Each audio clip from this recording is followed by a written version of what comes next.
nyo dito is our 70 years life cycle. Alam natin na ang buhay natin ay matatapos. And the estimated years ng lifespan ng buhay ng tao is 70. So I wanted to discuss about 70 years life cycle. Kung nakikita mo itong 20 years school, ito yung cycle na hindi natin matatakasan. Lahat tayo ay dumaan sa school. Some of us ay nakatapos. Some of us are successful in school. Some of us are failure. Pero it doesn't matter if you are failure or successful in school. What matters is kung successful ka ba after ng schooling mo. I've seen a lot of people they are valedictorian, laude, they are very top-notchers and successful in schooling. But eventually, after the school cycle, the 20 years life cycle of our life, they are failure, they are broke. On the other side, I've seen a lot of people na hindi naman successful sa school, not even graduating college or high school, but they are very successful in the second phase of their life. This is what we call the 40 years life cycle. You see guys, hindi natin alam kung kailan ka magiging successful. Hindi rin natin alam if you're becoming successful or not. But I just want you to realize that even you're successful or not, we have only the same time to live. We have only 70 years to live. Most of the time I fail.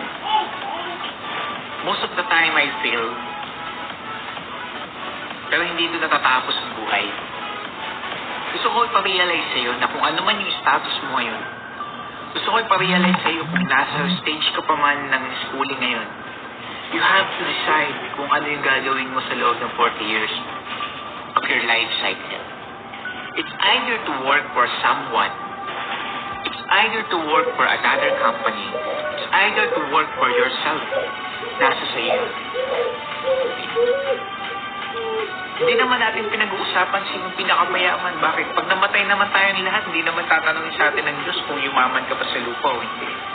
Bakit? Hindi naman natin madadala lahat ng yaman natin. Guys, tandaan natin, kung ano tayo within 40 years, it's just a result kung ano yung ginawa natin kahapon. Kung ikaw ay estudyante ngayon, choose kung ano yung magiging ka after 40 years. Some of us ay nakatapos na sa 40 years life cycle and they are in the business na. Bakit? Alam niyo ba na lahat ng tao pumapasok sa business at the end of the time? Being successful, hindi siya nakadepende kung magkano yung pera mo sa bangko. Success ay nakadepende kung na-enjoy mo ba at nagawa mo ba yung gusto mo at the end of the day. This is the 20 years life cycle na lahat pinagdadaanan. Kaya kakawawa yung mga bata na hindi dumaan sa school eh. Shame on the parents na hindi nila pinag-aral yung anak nila for the 20 years. Shame. Pero alam mo, it's all fair. Kaya nag-aral ka, kaya hindi ka nag-aral. Alam mo, lahat naman tayo obliged na pumasok dito sa work. Kaya lahat naman tayo nagsisikap, lahat ng tao gusto maging maganda yung buhay. Para saan? Para sa mga anak. Tapos yung mga anak, papapasukin ulit natin sa cycle na to, sa 20 years life cycle. And this is the cycle of our life. Guys, it doesn't matter where you are. It doesn't matter kung ano yung ginagawa mo ngayon. It doesn't matter kung magkano kinikita mo. What matters most is, na-enjoy mo ba yung 40 years ng life cycle mo? Sana ito yung life cycle ng buhay natin at sana na-enjoy natin. I am 26 and I have 34 years para matapos tong cycle na to. Pero alam mo, mas pinili ko kasi mag-business muna bago ko gawin ito work.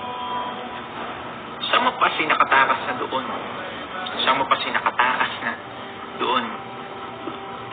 Alam mo ba na program tayo ng ibang lahi, ibang company, ibang tao, higher being, para mag-work ng 40 years para sa ibang tao. Our mind was programmed from the very beginning na pumasok tayo sa school. What kind of program? Anak, pagkatapos mag-aral, Sana makahanap ka ng gandang trabaho. Anak, eto ba narinig niyo na po? Anak, nag-aral ka mabuti para pagkatapos mo magkaroon ka ng magandang trabaho. See, pinoprogram tayo ng mga magulang natin na mag-work for 40 years. And we are scum. We are scum. Sinabi sa atin na pag nagkaroon tayo ng magandang trabaho, makakuha natin yung pangarap natin. Definitely not. Why? Dahil iba't iba tayo ng pangarap sa buhay. Dami ko nakikita, mga nurse, hindi naman naging nurse. Dami ko nakikita, mga teacher, hindi naman naging teacher. Dami ko nakikita, graduate ng sundalo, hindi naman naging sundalo. Bakit? Dahil minsan po kasi yung mga bata, pinoprogram ng magulang ng mali. Gusto nung anak ganun, ang gusto naman ng mga magulang ganun. Bakit? Bakit ang mga magulang natin, iba ang program na binibigay sa atin? And then at the end of the day, sinisisi nila tayo kung bakit hindi tayo yung mayaman. Bakit yung mga magulang natin, ganun ang program, hindi mo sila masisisi. Why? Dahil prinogram din lang sila ng mga magulang nila to work for 40 years. For something. Okay, let's divide. 40 years, okay? 40 years times 12 months. That 40 years times 12 months. That is 480 months only. 480 months to live for working. Okay, ulitin ko ha. 40 years times 12 months is 480 months. How many months you're working for? How many months you're working for other company? Or for yourself? Isa lang tanong ko. Hindi ko tatanong kung magkano sweldo. Ang itatanong ko, masaya ka ba sa ginagawa mo dito sa cycle na to? I hope you're happy. I hope sama pa sa happy. Bakit? Totoo naman, hindi naman talaga lahat nakataklan ng mga mo.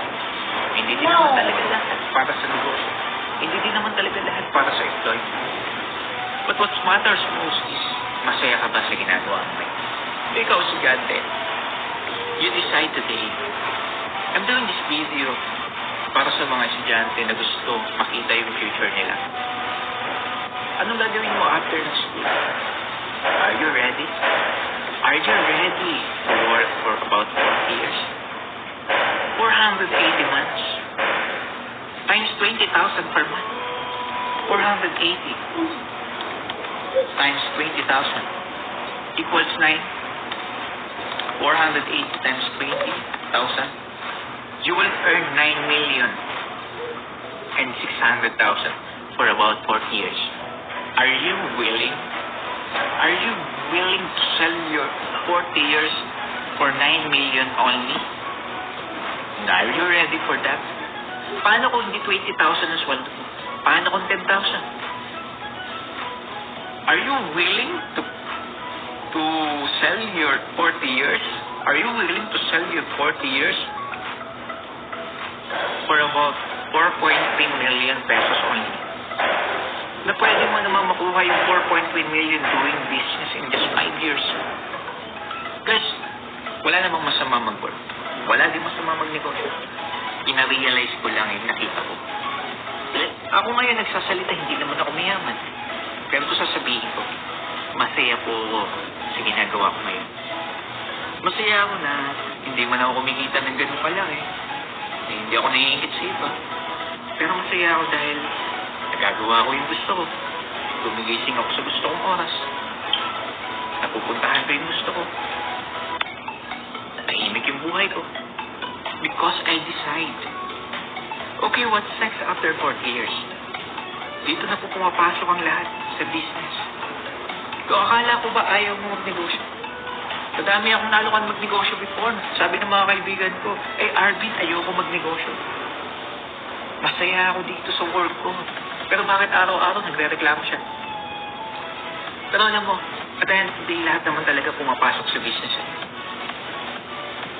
Ang tanong ko ngayon, kailan ka magnenegosyo? After 20 years old or after 40 years old? After 20 years old or after 60 years old? Nasa sa'yo na yun.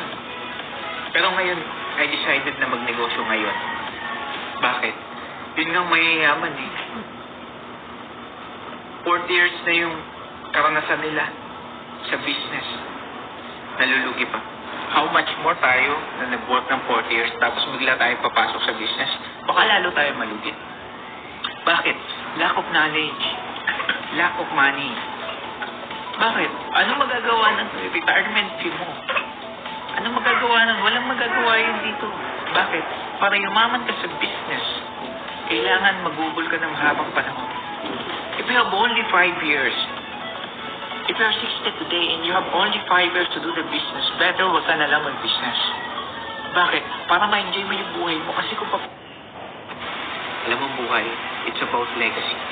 Na sana may maiwan tayo doon sa mga susunod na henerasyon sa buhay natin. Another phase of their cycle. Sana may maiwan tayo doon sa mga bata. Dito nakakaawa kami. Kami yung nakakaawa.